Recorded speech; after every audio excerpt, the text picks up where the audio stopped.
people like me.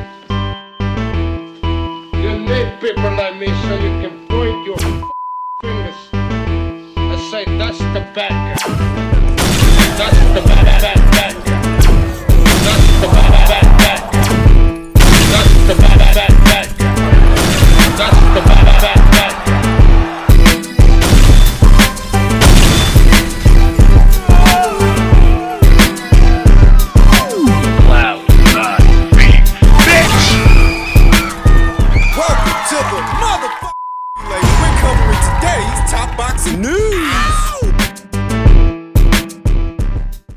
Roach versus William Zepeda. Let's talk about the fight.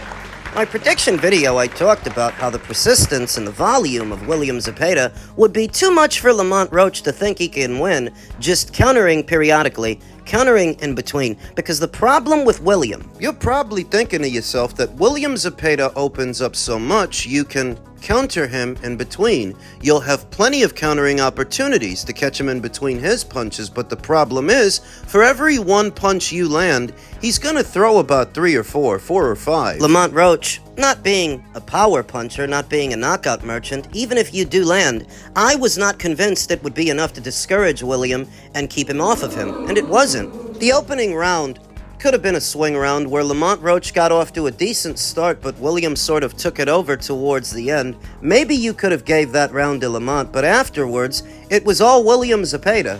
I think the only 2 rounds I saw that you could have given to Lamont were maybe round 1 and perhaps round 10. He did pretty good in the 10th round, but the rest of the time it was William Zepeda doing what William Zepeda does, swarming you with volume, with punches. There's just too much going on for you to rely on the quiet moments to get off a good counter, a good pot shot. There's too much happening. Too often. I think yesterday's fight really accents how good Shakur Stevenson is with that pure boxer-based style, that he was able to weather this storm and get off as many punches on William as he did, because it's easier said than done. Lamont Roach probably had a similar strategy, but Lamont is no Shakur Stevenson. More resembling an umbrella caught in a monsoon yesterday, being guided from one end of the ring to the other, his back constantly being put on the ropes. He'd get off a decent-looking counter here and there. There just wasn't enough on it to keep William off of him and discourage him from coming forward. William really is an elite-level pressure fighter. For some time now, I've maintained that William is a pressure fighter, and so is Cieslak Cruz, who Lamont Roach fought before this. But William is a lot more educated with his pressure than an Cieslak Cruz, who really just goes in there barreling forward and throwing haymakers. The hooks you get from William Zepeda are shorter and tighter, thus more difficult to counter. Doesn't throw fat punches like Cieslak. The combinations are a lot more fluid. He's not a headhunter. He goes to the body. He regularly went to Lamont Roach's body, which is what took the air out of the tires. From the beginning of the fight to the middle, you saw a conscious effort from William to finish off a lot of his combinations with a left hook to the body, right to the midsection, battering Lamont Roach's midsection. And you hear it all the time that you don't recover from those body shots as easily as you do the head punches. The body shots, they take something out of you that you won't get back later on. No second win for Lamont Roach in the back end of the fight. He looked discouraged, his spirit broken, and he was just trying to survive after a while. Each round similar to the last. So in William, you have a guy who throws very short, tight hooks, tight uppercuts, which makes those punches defensible. He goes upstairs and downstairs regularly, so he keeps his opponent guessing, keeps them on his toes, and opens up other opportunities by having a varying attack, that he's not just focused on the head or the body, he's alternating between both. In effect, creating opportunities. He knows how to cut off the ring. He's good at that too. Which is why it's so difficult to shake and bake him. He can make the ring a very small place because he knows how to stay on top of a guy. It's very subtle. Cutting off the ring, knowing when to do it, as opposed to just following the opponent in a straight line. Cutting off the ring is a nuance. It's a skill. And so is not smothering your own work, the way many pressure fighters often do, getting close to their opponent and then falling in. William doesn't do that. He leaves enough space between him and the other guy that he can keep working. By not overshooting the distance and falling in, he gives himself every opportunity to keep the punches coming while keeping pressure on the other guy. As stated, I've long maintained William Zepeda and Cieslak Cruz are the same kind of fighter, but William Zepeda is a cut above an Isaac Cruz. His pressure is more consistent, harder to shake and bake because it's more educated. And so he is now the newly crowned WBC lightweight champion. The prediction stuck, and he was able to overwhelm Lamont Roach. Though initially I did think William was going to stop him, credit to Lamont Roach for finishing the fight on his feet, not getting knocked down and not getting knocked out. He fought valiantly, but he just couldn't keep this guy off of him. In the build-up of the fight, I heard so many people say that Lamont Roach has the right style for William Zepeda, and I was pretty confident that he didn't. It's another one of those instances where the American boxing fans and the boxing community are too enamored with the idea that boxing is all about the quiet moments and all about the finesse. They'd look at a guy like William and they see a one-trick pony. Sometimes one trick is all you need. I remember an evaluation of William Zepeda I came across on Twitter 1 or 2 months ago from a guy who goes by the name Easy Raw Boxing. He said Zepeda is one of those cases where people overrate fighters that come out of nowhere. Easy Raw is one of these sweet science guys. Ryan Garcia has so much hype that it causes people to be overly critical of him. This creates an idea that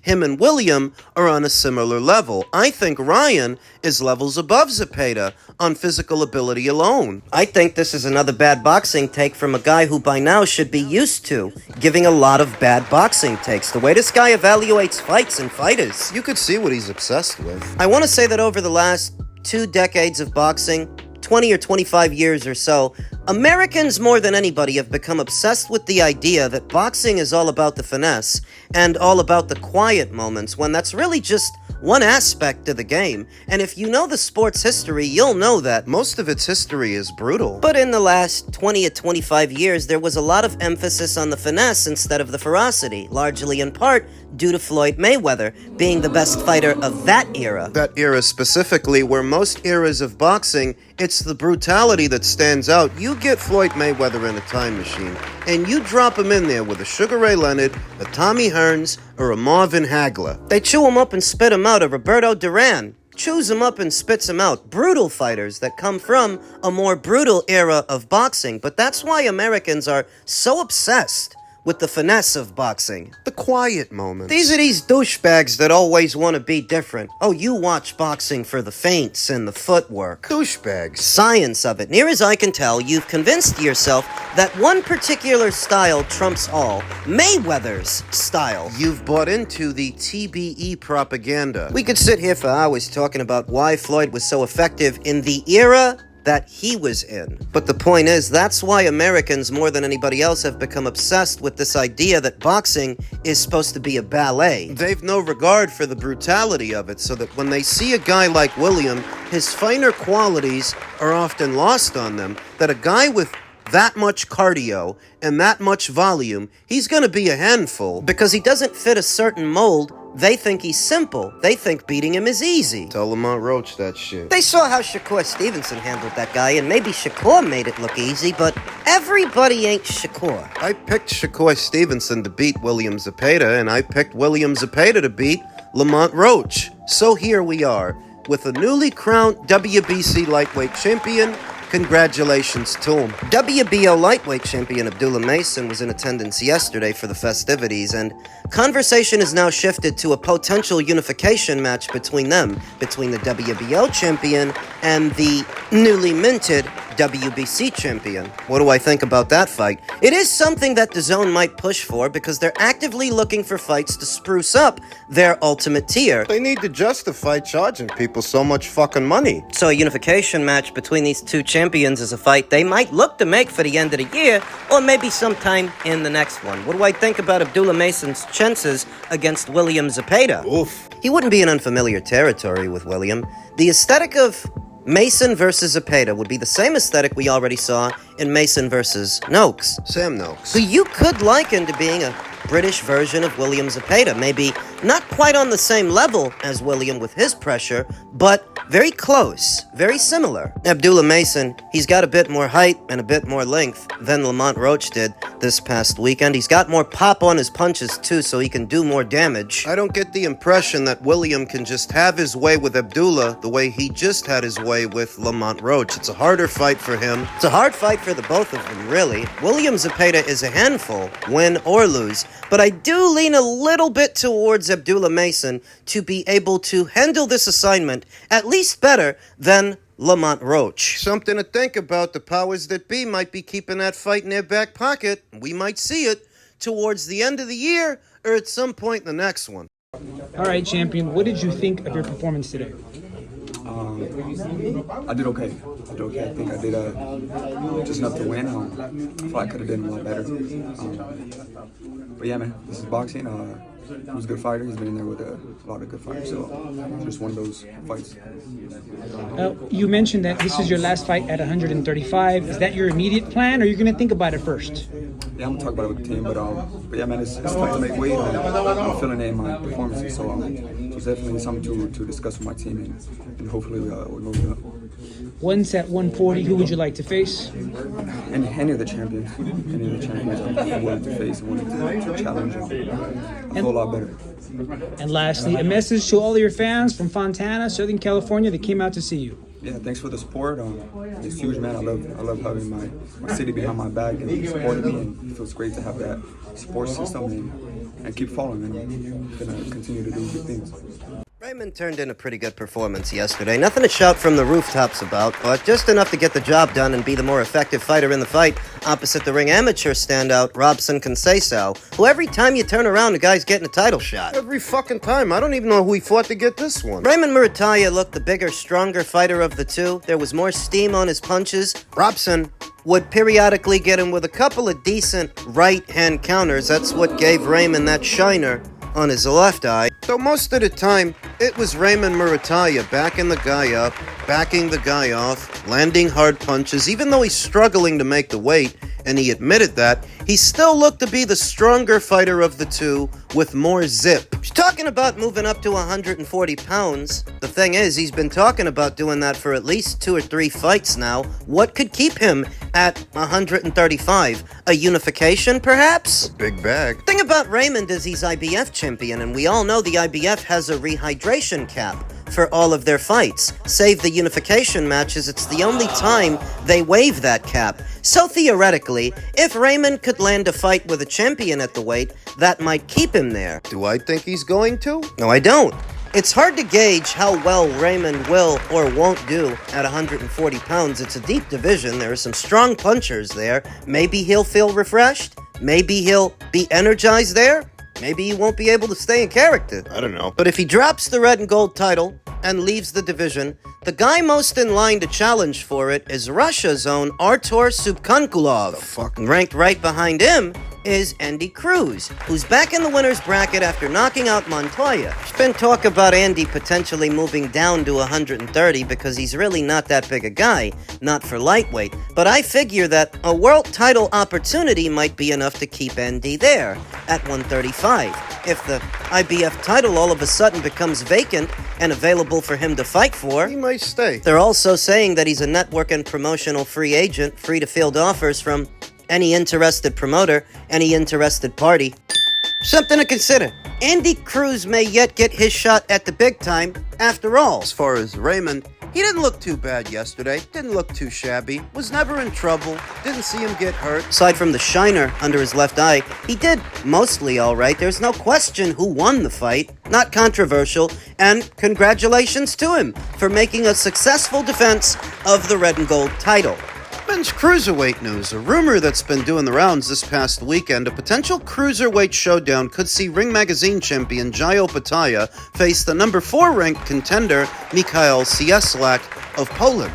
The matchup is a strong possibility for the co-main event on Saturday, September 12th, at the T-Mobile Arena in Las Vegas. Nothing has been officially confirmed, but Cieslak would represent a credible, highly ranked challenger for Jai Opetaia. Cieslak, 36 years old, sporting a professional record of 28 wins with 2 losses and no draws, 22 knockouts, having never been knocked out in 30 professional bouts.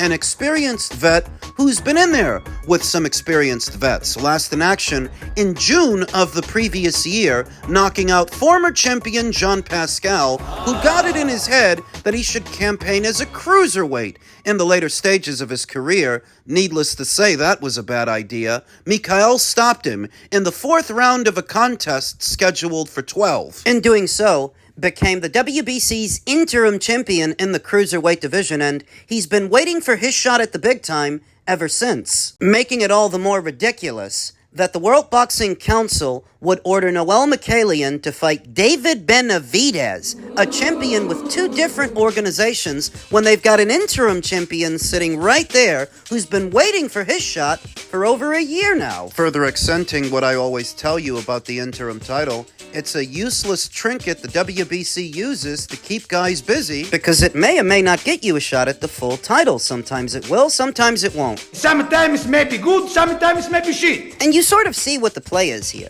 Because we all know that the World Boxing Council only ordered Noel Mikhailian to fight David Benavidez to block Jai Opetaia from fighting for their title. As soon as they found out that Jai was on the eve of finalizing a fight with their WBC champion, they order him to fight David Benavidez, so Jai don't get his crack at the apple. But it would seem that Jai is sort of going around them, because that's the virtue of fighting Mikhail Cieslak. He's their interim champion, in a pole position to challenge David Benavidez, at least in theory. Otherwise, why would you fight this guy? Currently on a 7-fight winning streak and feasting upon former light heavyweights who moved up to cruiser like Enrico Colling, Felix Valera, Jean Pascal. All those guys used to be light heavyweights. He found time to fight a couple of cruisers and Tommy McCarthy. Knocked him out in the 7th round of a contest scheduled for 12. All those guys. He lost one to Lawrence Okoli back there in February of 2022, and before that, he lost another one to Lunga Makabu in January of 2020. Before the pandemic, that's a fight you want to pay attention to, because Lunga Makabu, Not really all that big a guy, but he does pack a big punch, and if he can get to you, Jai Opetaia can get to you. What else you want to pay attention to is that Mikhail has been out of the ring for a little over a year. He was last in action in June of the previous one, and that's the only fight that he had all of last year, so he's got a lot of ring rust that he needs to shake off. They're looking to do this sometime in September, so you figure that if the fight goes down in September, that's close to 2 years. that Mikhail would have only had 1 fight in the last 2 years going into the Jai Opetaia fight. Needless to say, I like Jai's chances. Mikhail is best described as a mover and a jabber, a boxer. He's got a somewhat pesky style, so it's likely going to have to be Jai pressing the issue and barreling forward, putting pressure on Mikhail, but I think that he can. I think he can get to that guy. I think Jai Opetaia's fight with Hussein Sin Cara. That's how this fight's gonna look like. You remember the German guy that he fought the fight before last? The German guy who was his mandatory? I think this fight is going to look like that fight. I think Jai is gonna stop this guy, same way that he stopped that guy. He's gonna be the first to knock out Mikhail Cieslak. Similac ain't going to know what hit him.